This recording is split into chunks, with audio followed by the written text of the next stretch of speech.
That trailer was fantastic, man. Hey, I'm Jay Farrow, a.k.a. Andre the Rapper, a.k.a. Ice Pick.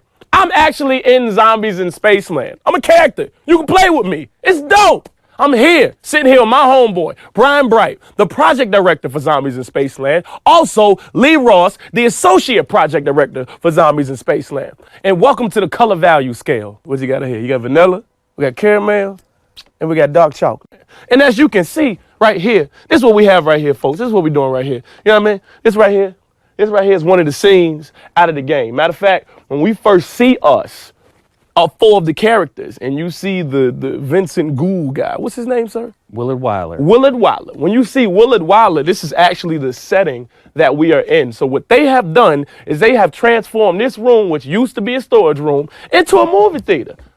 Ain't this beautiful? It's nice. So we're here to talk about Zombies in Spaceland co-op mode of Infinite Warfare is what we're going to be talking about here, folks. Because it was just so much.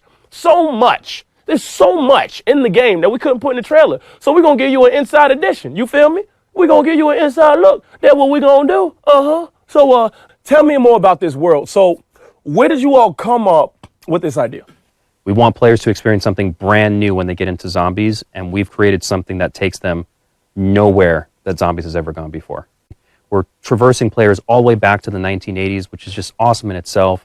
And we wanted to go to a place that was really fun. And I mean, what's more fun than a theme park, right?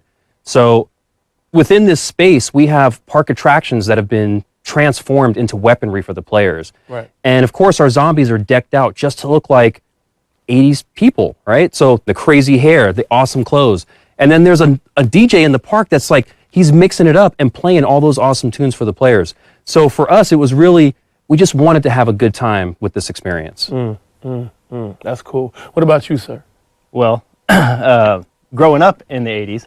Definitely. And DJing in the 80s, you know, I have a high affinity for the music, but as well as just some of the, you know, the iconography, the graphics, the hot neons, the pinks, the big, you know, in-your-face kind of like Max Headroom looking stuff. It's always seemed like it was too much makeup on some of the people in the 80s. You know, Well, a lot of dudes wear makeup too, right? Yeah. The hair metal Yeah, stuff new romantic with fishnets and well. long hair, and They put them on their arm and stuff, and fishnets. I'm on not their arm. judging, but you know, it was. You don't want to do that. It wasn't with my somebody. thing. You don't want to do that with somebody that's like too big, the arm too big, because then it'd be the little, it'd be popping out, it'd be Yeah. looking like bubble wrap. You don't want to do that. You know what I'm saying? You gotta sit there. You gotta sit there, go Pop like 'em this all. and pop them all.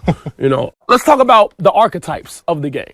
Let's do that. Well, the story is we have 4 aspiring actors who Right. show up for an audition for a really eccentric but very well-known director in Hollywood. He's been around for 40 plus years, making some really terrifying, horrible, visceral scenes in movies. He's done things like Murder High and Captain Kill, and of course, the famous Zombies in Spaceland. Okay. So when these actors show up, they think it's there for an audition, Right. but it turns out he wants to get a little bit more out of them. So as they sit down in this old movie theater to audition, he says, you know what, let me roll one of my old films for you and kind of get you into character. But he meant quite literally. Suddenly, a vortex opens in the screen, and they're ripped right from their seats into the silver screen. Before they know it, they're in the 1980s. Their clothing has changed, their hair has changed, and they've taken on the persona of the archetypes that our players are going to get to play as. So our Valley Girl, our nerd, our rapper, and our jock. Obviously, yourself is playing the rapper, and that's kind of that's kind of like a birth of like Run DMC meets NWA. So we kind of have that cool suaveness with the fat gold chain, but also that street grit that NWA brings to the table. Yeah, hell yeah. And then, of course, what would the 80s be without a Valley Girl, right? So we have the lovely Sashir Zamata playing the Valley Girl. On top of that, we have Seth Green, who's playing the nerd. Super iconic, right? I mean, Yeah, can't hardly wait. yeah. And then we have Ike Barinholtz playing the jock. And this is an experience where you bring 4 really different characters together and then say, all right, try to survive. You know what's funny that you say that, because when you actually do have characters, whether it be a game, whether it be a movie, if you don't feel connected to that character, then the movie sucks. You know what I'm saying? Like, but the level of personality to characters, whether it be whatever, like that's what keeps you enwrapped in it, and that's what makes something amazing. All right, so let's talk about the big guest that you all have in the game. The big guest, the big bambino, the guy who a lot of people probably will recognize. You can't not recognize this guy, but you know who I'm talking about. He's an 80s icon. He's an 80s icon. He's the man. He's the myth. He's the legend. It's David Hasselhoff. David Hasselhoff. How the hell did I get in the game? How the hell did I get in the game with David Hasselhoff? You know what? Thank you so much. My brother, thank you. Thank you for putting me in this game. I'm in the game with David Hasselhoff. That is just fantastic, man. That's fantastic. I'm in the game with David Hasselhoff, and he is what? He's the DJ, right? He is the park's DJ. So he's the man behind the scenes spinning the records. Right. He's been here for a long time. No one knows exactly how long, but he's here to lend a helping hand and maybe get his way out of the park along with you. Right. If you survive. If I survive. That's the question. All right, so who is Willard Wyler? So Willard Wyler is played by none other than Paul Rubens. Oh, man. Oh, man. Paul Rubens. Man. You all have really outdone yourselves with this star-studded cast. Another 80s icon, right? Another 80s icon. Man, that's crazy. That's crazy. So, let's do this here. Let's get into the gameplay. All right. So, what can players expect from Zombies in Spaceland? Well, we brought lots of new things to the table. You know, obviously we got lots of zombies. We got doors you open, you explore the Spaceland theme park. But in the theme park, we have really cool attractions. So we have a roller coaster you can get on. So you can actually ride the roller coaster and shoot targets. I did that. I did the roller coaster. It's hitting the targets are hard. It was hard for me. The whole thing, just clicking the buttons and doing the thing, trying to hit them. Yep. I got a couple of them clowns, though. Yep. We have the chromosphere, which is like a gravitron, creates a black hole above it when it starts spinning, where you can train like 20-something zombies up into that same black hole. We've got rockets. You can test fire the rockets and get a line of zombies to go into the flames. You know, there's escape velocity, which is like a rocket ride that spins, and so you can get in there, and the zombies get hit by that, and they'll fly hundreds of yards away. There's lots of cool, park attractions that you can use. There's even bumper cars. You can run the zombies through the bumper cars, and they'll get smashed. Bumper cars? Bumper cars. Y'all got bumper cars? Bumper cars, you tell me. So, are you telling me zombie trying to come up to me, hey man, what the hell you talking? If I got beef with a zombie, I can run his ass over with a bumper car? You can. Do you know how long I've been wanting to do that to some people? Just hit them with a bumper car. Pow! Now, I ain't want to kill them, but I just wanted to, you know what I'm saying, just so they get the message. Yeah. Yeah, Miss Jones. Now, it's my first grade teacher. She was very mean to me. Very mean. Sorry about that. Yeah, very mean to me. Said I had ADD, which is probably true. So, I heard another special feature about this game is the tutorial mode. And you know what? That's perfect. You know why it's perfect? Because some people don't know how to play, and they end up getting popped really quickly with a score of like 90, and they be like, oh, I didn't know how to play. So the tutorial mode. Let's. Well, we've done a couple things to make the gameplay more accessible. Right? Right. The map's a little bit wider. The lanes are a little bigger. Not only is it fun, and it's a theme park, and it's just fun. The music's exciting and stuff. Right. The spaces are a little larger. It's a little easier to maneuver around the zombies. Right. But we also have a tutorial mode. And it's a little bit like pop-up tips that come by, right? So in solo mode, if you go in and play and you turn on the park, it's like turning on the park tips, getting a guided tour of the park, right? As you walk by different things in Spaceland, tips will pop up. And it'll kind of just explain to you how to play the game a little more. So we're trying to broaden the audience. Zombies has been a pretty hardcore experience. There's still a lot of depth for the hardcore and tons of Easter eggs and things for you to unlock in the mode. But we want to also kind of bring more new people in. And I think the theme, the open spaces, and the music and the tutorial type mode are all things that we've tried to do that will bring new players into the fold. So what about the weapons? Let's talk about those. The weapons are, we're bringing in the kind of the ability for you to modify your guns that you find on the wall. So in Zombies, you find guns on the wall. They cost money. You buy them. You can use them. But now you can modify the gun. You can add up to 6 attachments to them in the front end before you go in.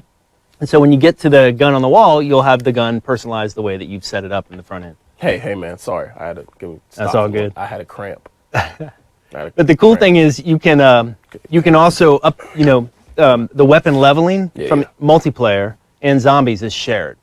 What we can do is you can bounce back and forth between modes, however you want to play. You like to play with the shotgun, boom, boom, boom, multiplayer. You come into Zombies, your shotgun's leveled up. You can add more cool attachments and powers and abilities and stuff to your guns. Yeah, man. Cause I was stuck when I was playing. I had this one gun that just went pop pop. I think it was a 9mm. I mean that's cool if you want to rob somebody, but that ain't cool if you had like 20 different zombies coming at you like with a little crust around their mouth. You want something that's gonna take them out. And we got some other cool guns. We got this forge freeze gun where you can freeze the zombies. Yeah, I like that one. Yeah, and that one's great. You can freeze them, and then you can have the slappy taffy perk and just go up and punch them. Or if you're the Valley Girl, gag them with a spoon, and they'll shatter into pieces. Yeah. Well, we got some cool toys as well to play with. Like there's a transponder. You can throw it down on the ground and then run around the map. And then if you ever get in trouble, push the button and you'll teleport back to where that you threw it on the ground. Right. So there's some cool other like toys that you can play with as well that you can buy. We call them weapons from the future, but you can buy them from the ticket stands throughout Spaceland Park. So aside from the things that you can bring back and forth from multiplayer to zombies, we also have some zombie specialties. And a couple of them you'll see in our trailer, which are super awesome weapons. One of them is called the face melter. And when you shoot a zombie with it, they literally turn into a firework and they blast off into the air and explode into a massive, cool explosion. That's cool hot. Colors and everything. That's hot.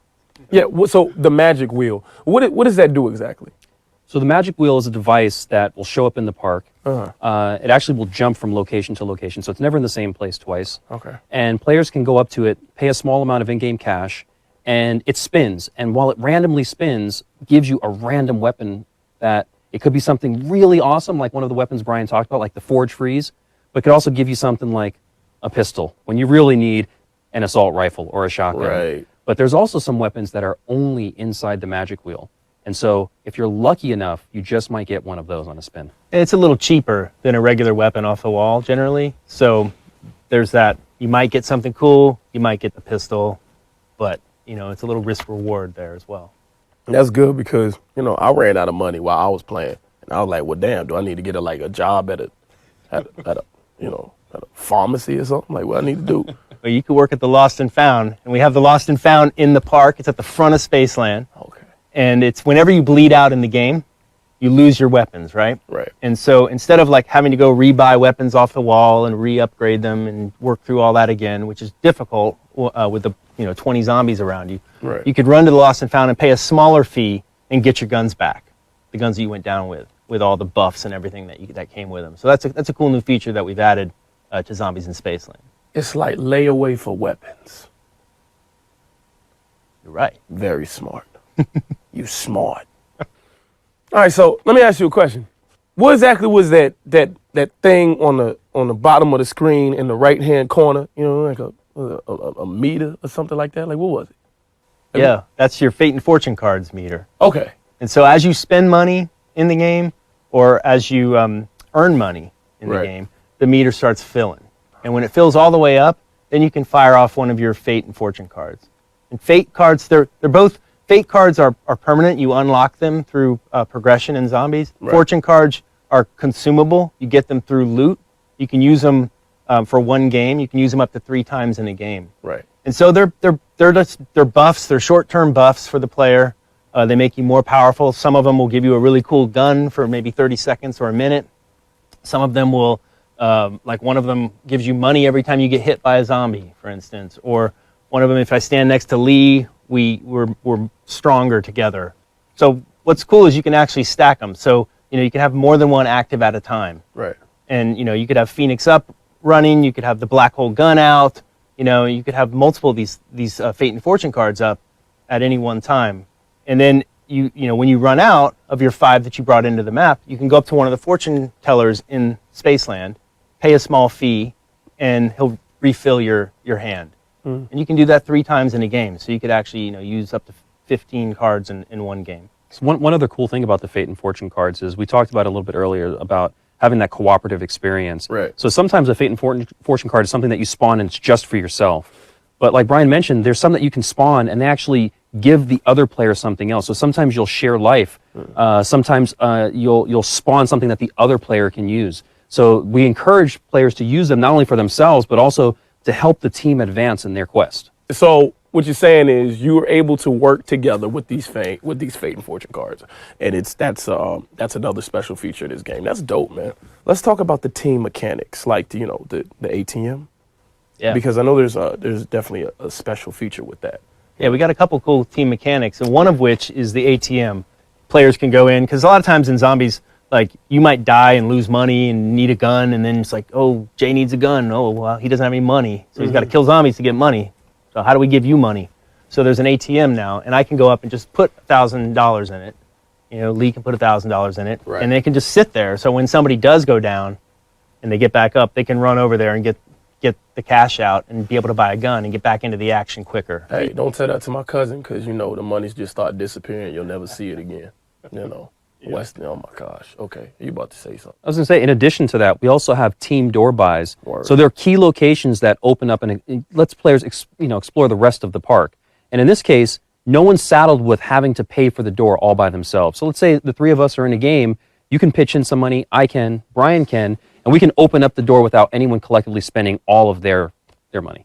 Cool. Let's talk about the arcade mode. Let's talk about the arcade. Now, I know because I've played the game, and I know if you do end up getting killed, you can actually go in there and you can play, and you can get points and get your life back, right?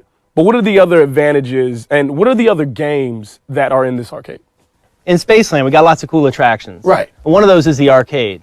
And in the arcade, you can play games. You can play, like, shoot basketballs. You can play clown tooth, throw the ball knock the teeth down. We have bowling for planets. So there's lots of cool things. And when you play these games, you earn tickets. Word. And so as, you're kiting the last zombie around, people can be in there playing the different games, earning tickets, and using those tickets to buy really cool weapons like the Forge Freeze, or some of the ticket stands you can get weapons from the future, which are like, the repulsor, weapons that go on your left bumper. So the repulsor, where you can fling zombies just by force pushing them, or Armageddon, where you can drop meteors from the sky and just annihilate everyone. And when you do bleed out, we want to keep players engaged. So when you die, you end up in this Afterlife arcade, and you can play games in there which you can earn your way back into the living. So a lot of the same games that you see in the Astrocade are there in the Afterlife arcade. So we want to keep players engaged, not only when they're on the battlefield, but when they've been taken off of it as well. Word. All right. So before we wrap up, we actually want to take the time to take the questions that the community has asked, and we want to answer them today. Well, you two will answer them. I will ask them, because I'm the one that's doing the interview. All right. So, will it have a ton of Easter eggs? The park is littered with Easter eggs. Okay. We have some complex ones for the really hardcore zombies community. Then we also have some more simple ones that just really offer that moment of success for players that uncover that one little thing. Okay, cool. So, can we expect some sort of upgrade machine to further enhance our weapons? Absolutely. The Okay. Pack-a-Punch system is definitely in Spaceland. We can't tell you where it is today, but it definitely exists, and you can definitely upgrade your weaponry. You're not gonna tell where it is? No, Not even a little tease? no tease. Okay, all right. I guess he ain't gonna tell us. Hey, look, if it was me, I'd tell you. This is the next question. So, what type of system would the game have? Round-based or challenge-based, similar to Extinction? It's round-based, right? But we do have challenges. So we have Neil, the challenge robot, that if you activate him, if you find the parts for him, you can activate him, and he will give you challenges. But those challenges will span a wave, of zombies, and they're cool challenges. And it might be like get X number of multi-kills. Okay. So shoot, 2 guys in the head at once, or jumping kills, or just different explosive kills, different types of challenges that you'll have. And if the team pulls it off, then they'll get tickets, and the tickets can buy cool stuff. Got you. Here's another question I have. What's the biggest change to gameplay in Infinity Ward's take on zombies? I'd say probably the biggest change would be, we've got the depth with the Easter eggs like we discussed for the hardcore fans, and we've got the accessibility. So it's, with things like the Afterlife arcade, where you don't just die and go to spectate, you have the chance to earn yourself to come back to life. The Lost and Found, where you can get your weapons back if you've gone down and bled out. And then the more open spaces that we have, it's a little more forgiving, at least early on, for new players. And then we have the depth of Easter eggs and really cool stuff and unlocks that the the better players and the more hardcore players will experience later. Got you. Can the zombies mode be completed solo? Absolutely. So we built a solo experience that's just as rich as the multiplayer 4-player experience that you get playing zombies. Okay. You can complete all the Easter eggs, see all of the same stuff. It's all in there for the solo player as well as the people that want to get together and play. Cool. Final question.